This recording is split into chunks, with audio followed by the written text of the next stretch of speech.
Chapter 6. Take care not to practice your righteousness in front of men, to be noticed by them. Otherwise you will have no reward with your Father who is in the heavens. So when you make gifts of mercy, do not blow a trumpet ahead of you, as the hypocrites do in the synagogues and in the streets, so that they may be glorified by men. Truly I say to you, they have their reward in full. But you, when making gifts of mercy, do not let your left hand know what your right hand is doing, so that your gifts of mercy may be in secret. Then your Father, who looks on in secret, will repay you. Also, when you pray, do not act like the hypocrites, for they like to pray standing in the synagogues and on the corners of the main streets to be seen by men. Truly I say to you, they have their reward in full.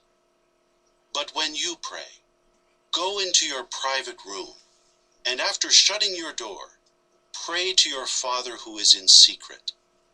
Then your Father who looks on in secret will repay you.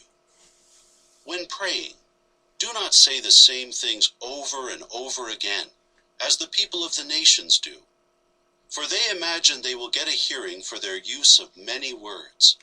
So do not be like them, for your Father knows what you need even before you ask him.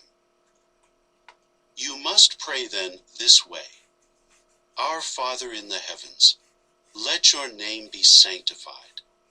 Let your kingdom come. Let your will take place as in heaven, also on earth.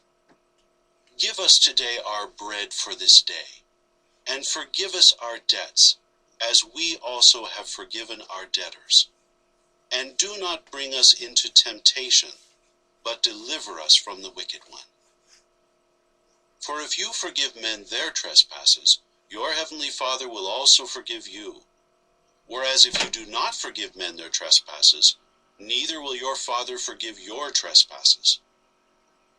When you fast, stop becoming sad-faced like the hypocrites, for they disfigure their faces, so they may appear to men to be fasting. Truly I say to you, they have their reward in full. But you, when fasting, put oil on your head and wash your face, so that you may not appear to be fasting to men, but only to your Father who is in secret. Then your Father who looks on in secret will repay you. Stop storing up for yourselves treasures on the earth, where moth and rust consume, and where thieves break in and steal. Rather, store up for yourselves treasures in heaven, where neither moth nor rust consumes, and where thieves do not break in and steal. For where your treasure is, there your heart will be also. The lamp of the body is the eye. If then your eye is focused, your whole body will be bright. But if your eye is envious, your whole body will be dark.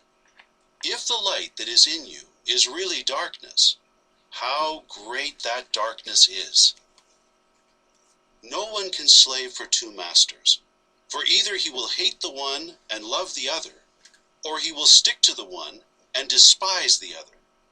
You cannot slave for God and for riches.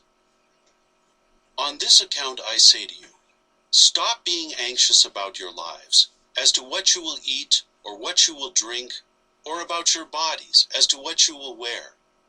Does not life mean more than food, and the body than clothing?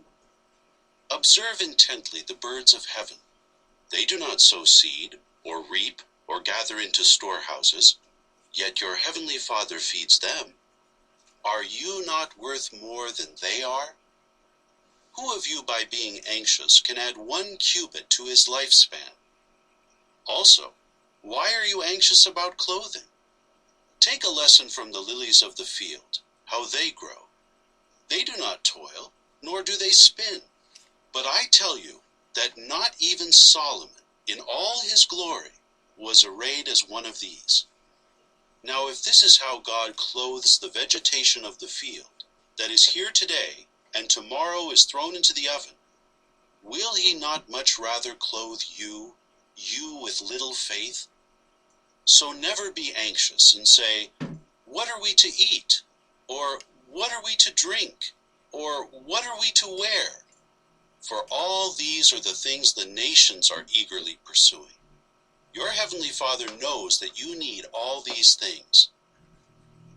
Keep on then seeking first the kingdom and his righteousness, and all these other things will be added to you.